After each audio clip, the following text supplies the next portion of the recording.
এইটা শুধু ডাব না, ডাবের বাপ। কথাটা আমি বলি নাই, কথাটা হচ্ছে যে ডাবিং বলছে, যেটার নামে দোকানটা করা।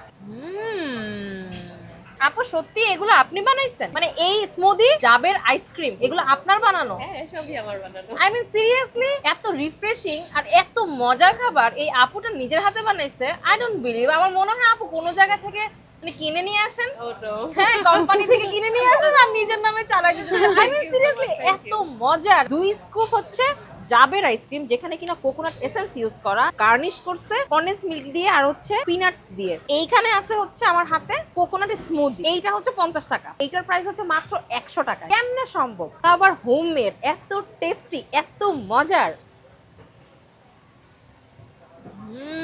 ডাবের শ্বাস আর নারকেল মিক্স করে একদম আইসক্রিম হয়ে গেছে। তাই না? এটার স্বাদ আমি বলে বুঝাতে পারবো না। চা অনেক ঘন আর অনেক বেশি রিফ্রেশিং, চমৎকার। এতগুলো স্মুদি 50 টাকা প্রাইস। আর এখানে ডাবের পুডিংও আছে, এটা হচ্ছে 60 টাকা। মানে আমার কাছে প্রত্যেকটা আইটেমে, এই 3টা আইটেমে আমার কাছে অনেক বেশি রিজনেবল মনে হয়েছে। মোটামুটি আপনি 200 টাকার মধ্যেই অনেক টাইপের খাবার ট্রাই করতে পারবেন। মিরপুর ডিএইচএস এর যে 1 নাম্বার গেটটা আছে, ওইটার উল্টা দিকে শাগুফতা রোড 60 ফিট 0 পয়েন্টে। এখানে কিন্তু আরো অনেকগুলো কার্ট আছে, চাইলে একদিন আসলে আপনারা অনেক খাওয়া দাওয়া করতে পারবেন। শীতকাল হোক আর গরমকাল হোক, যেই কালই হোক না কেন, এই স্মুদি আর আইসক্রিম ট্রাই না করে কেউ যাবেন না।